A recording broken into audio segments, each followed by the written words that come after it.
Yo, it's ODB, our lifestyle podcast, coming at you with the flip through for issue 41 of Mini Trucks Magazine. Thanks for everyone that continues to come back and watch these all the way through. Leave a comment, leave a thumbs up, and shout out to everybody out there that continues to listen to the podcast via any podcast app. Search OLP. You'll see our famous graphic disorder artwork. Go ahead and follow and or subscribe. Let's jump right in. So, I did a promo video the other day talking about our new aluminum signs. These are on the website now. They're super light. You can put little command strips you can buy from Amazon if you want to stick them on a wall. These things, again, are super light. And I even took these to the beach and took some pretty cool photos with them. These are our famous Just the Vehicle line of stickers and decals. And it's pulled right from that epic graphic disorder artwork. You can see here, this one's 18 by 10. They're all about the same size. Of course, with the DeLorean, that's a little bit higher because the door's open there. So check them out, ourlifestylepodcast.com. We put them up yesterday, and a ton of them have already sold. It's crazy. So what I'm going to do here is get back to normal view mode and jump in. You got Shartsis Shot It. And Rhonda Koch, right? K-O-C-H, I think it is. She was on the famous Ballistic, which, you know, many of us, it's one of our favorite covers, if not the favorite, our favorite. CEC Wheels, they had two covers. I think this is the first of the two. When I looked at it last time, obviously Slamfest is coming up, so this is the first time, if I recall correctly, they were on the cover in terms of the events. You see that right there. So, we'll jump in here. This is a really good issue. I've talked about in the past how this era of the magazines is just so good. You got really good kind of quality paper. I haven't talked about that a lot, but the quality of these issues is really, really good.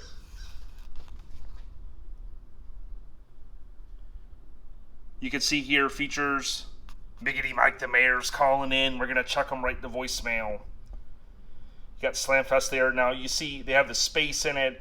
I do not believe historically they had a space. If I remember correctly, it's always been together, but those are the normal things you'd see in publications. Maybe they did spell it. Someone like Ed Eister will have to comment. Appreciate him always looking out. And many of you, if you see something or you see an error, I think I kind of caught myself in the last issue. I talked about WWE, and I was like, no, I don't think that's it.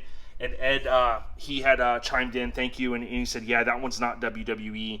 For some reason, I know my trucks, but I do get caught up on that one. Full disclosure. You can see here where it mentions Mini Madness as well, Florida, kind of talking about some of the events. Godfather Customs ad on the right. This wheel ad, I know many of us spent time looking at this. When I got into the scene, I would just go through here and look at all the different wheels that I wanted to buy. The era had really changed. I mean, you saw a lot of these different kind of wheels. And, you know, in this era, you'd have a wheel ad like this, you know, towards the end of the magazine. For a very long time, you wouldn't see ads like that because it was pretty much, you know, Billet Specialties, our favorite, my favorite, Colorado Custom Wheels. Mini to the Max. Check that interior out. Clay Hall, North Carolina. I did see that Mini Madness, their website is down, so if you want to pre-register, you have to PayPal them. Search Facebook Slamfest, and Jonathan Hawkins has posted the process to do that. Exposure, always like this one. You can see here Hawaii. I recently mentioned that Hawaiian vibe. This definitely has it, right? The colors, the topper. You can kind of see the material, I think it is, that they have on the roof here and the topper, crushed velvet style interior. That's that, I've even seen it in magazines where they talk about, there's like a Hawaiian style. I don't know if that's exactly what they call it. But this truck is the definition in my mind of it. So here you have the Hot Mini Trucks Pictorial. So Marchese's Dime, you got the Real Clean Sonoma, and then of course Ballistic. And you see here, Rhonda, how ironic, boom. She was in some auto sound and security features, including some that weren't like well-known ones. I had posted a throwback one time of a Thunderbird. I think I put it on my Lincoln Addict, like on a what I call Fiducket Friday, which is just like anything goes. Fiducket Friday. And I posted a Thunderbird feature. It was an indoor feature, kind of a lot of stereo back in the auto sound and security days, and she was also in that feature.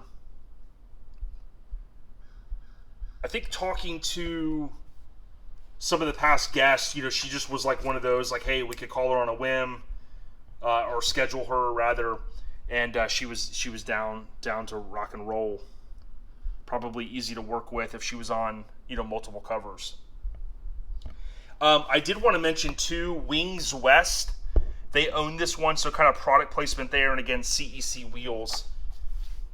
I remember CEC wheels. Don't know a lot about the history of that wheel company. You can hear the birds outside getting after it. It's a real nice time in Florida. It hasn't cooled down a lot. And I say that just because, it's still been warm, don't get me wrong, but man, as Floridians, we feel that just a tad bit of reprieve right now. And I used to call it Slamfest weather back in the old days when Slamfest was in the month of November. And I think, people like Courtney Halliwell, rest in peace, he had mentioned, this is Heaven Bound, Joe Greaves shot it. People like Courtney had mentioned to the Mini Madness crew back in the day that it was mid-November, and it was like the week after SEMA or the weekend after SEMA, and people said, it's tough for us to get out here magazine-wise. And I don't know that we've ever really talked about that, but I do believe that was the main reason for the change of that venue, or that show rather, into the month of October. So here you have Jeff Mentzer's 88 Mazda B2200, super clean truck, going too low. Let's get dangerous.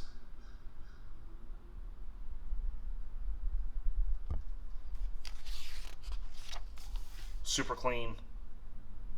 Love the artwork here, going too low. Extreme Dreams Truck Club. There was a truck club locally here, Exotic Dreams. I actually still have a stapled pamphlet, I guess you'd call it, just a couple sheets of paper, from when I had met up with those guys back in the day.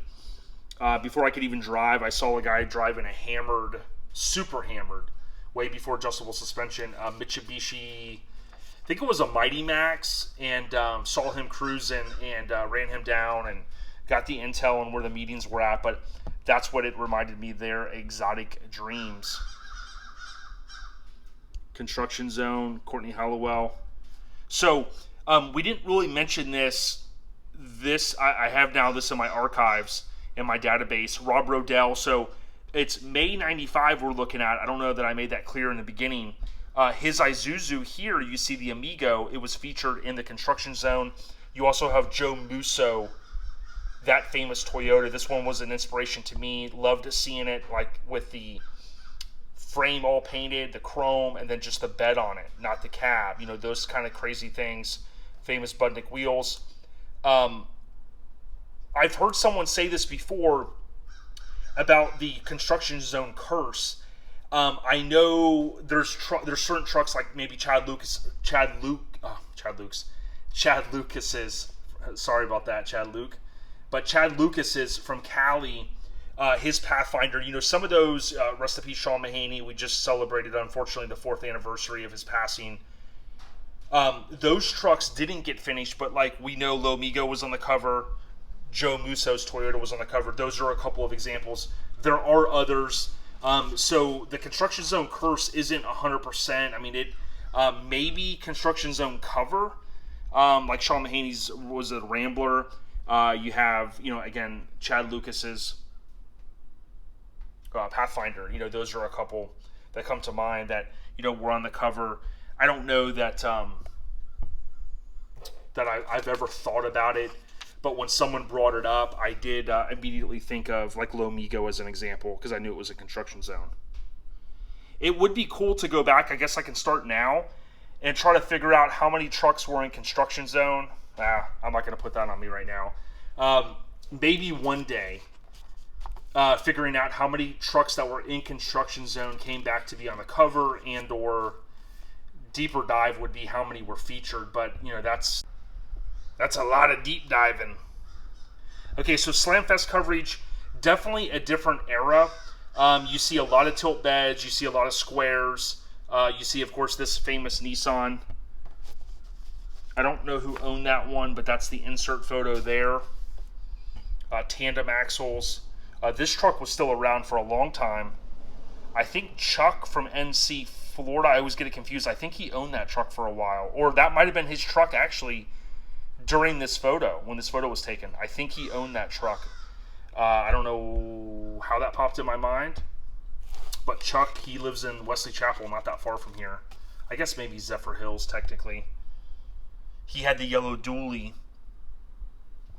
that had that crazy console that he sold, and then he still had that Toyota. I think it's that one. And then he finally sold it. That thing was listed back in the sporttruck.com days, if I remember correctly. So here's some of the product placement you see with Wings West. Super clean Blazer. Seeing something like that, you know, that whole style is coming back. I call it the sport truck era. More on that in the future, for sure. Purple royalty, so you got the wires, the Untouchables. Love the look of this truck. You can see this one's Simi Valley. I always remember the Ice Cube lyrics, S-I-M-I, Valley for the Rally. I won't say all the lyrics, but that's on the Predator album.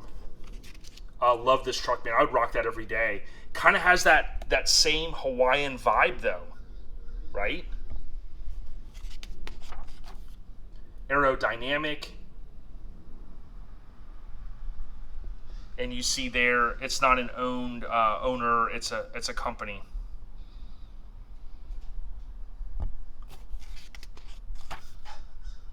And again, super great quality here.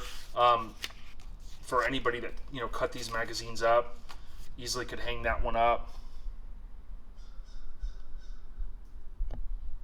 And one thing that a lot of people will ask me is, you know, how do you get all the data on these trucks? And like this one, for instance, I need to update, and I stand corrected. This is, when I saw this here, I was like, wait a minute. I don't know why I had it listed as CEC wheels. But going back here, oh yeah, CEC. The Anteras. So yeah, when I'm a visual person, and when I see that logo, that makes me think of like Antera. And you know, if you had asked me before I had done the research with this issue, like, you know, who made Antera, I probably wouldn't have said CEC. But a lot of times, this is where I mean, 99% of the time, this is where I get the data. There are some issues where the year of the truck was not listed. Maybe the wheels weren't even listed. And I had to go through links to figure out, you know, what was the OEM of the wheel. I did all that for every issue for anyone that's scoring at home. So I've got a lot of data. I try to share it through the podcast a little bit as well, through this channel here as far as YouTube. But I do have a bigger plan to kind of share a lot of that data. I just need to figure out how I can execute it. So, you know, good stuff. And I know some of you guys might be like, no big deal. But, you know, when you love something as much as I love the mini trucking scene and, you know, this whole, you know, lifestyle, let's call it, then the bottom line is, you know, you want to dig deeper. If you are a fan of like the Goonies or, you know, a movie, you know, you're going to want to know more about it. You're going to want to know more about the scenes, you know, how'd they film it? Where did it go down? Again, great quality here. Mini Truckin Street Scene. Love the look of this, man. Anthony Munoz. There's a football player named that too, right? Back in the 80s. I think he was with the Bengals, was it?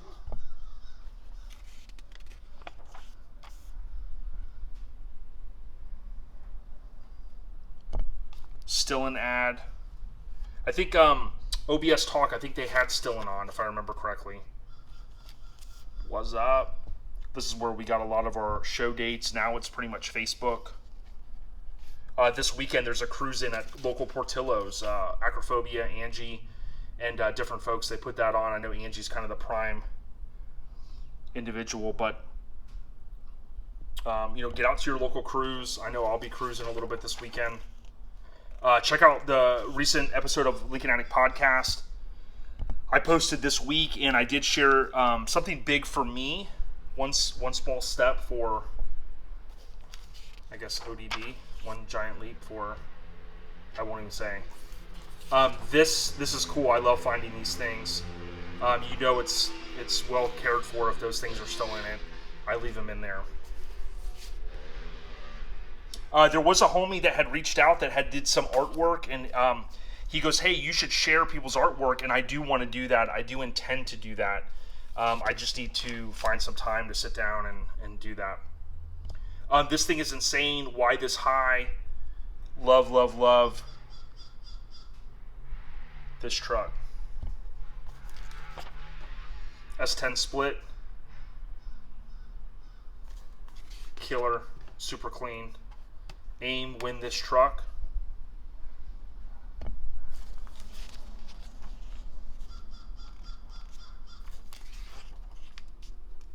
What's in the CD changer? 5 things to bring to any river run. I hinted recently I'm going to be doing a book review. Got this issue too. It's pretty cool. And yeah, you heard that right. I'll be doing a book review. And Mini Trucker wrote a book about the truck scene back in the day after Courtney Hellwell passed. I believe it was after Courtney had passed. And he talked about all kinds of crazy stuff. Some stuff that I'm surprised that he even put into print. But we'll talk more about that in maybe a future, probably on the podcast, and then also maybe on here on the channel. I'll have to do the book review. Okay, like the old Reading Rainbow book reviews where he says, don't just take my word for it, go out and check it out and read it. Old school, right? But appreciate you guys. Our Lifestyle Podcast, search OLP via any podcast app. Hit follow and or subscribe. Hit our website, ourlifestylepodcast.com. Buy some merch. Show some love. ODB. Stay on the rise. And never compromise your integrity. We got you. Peace.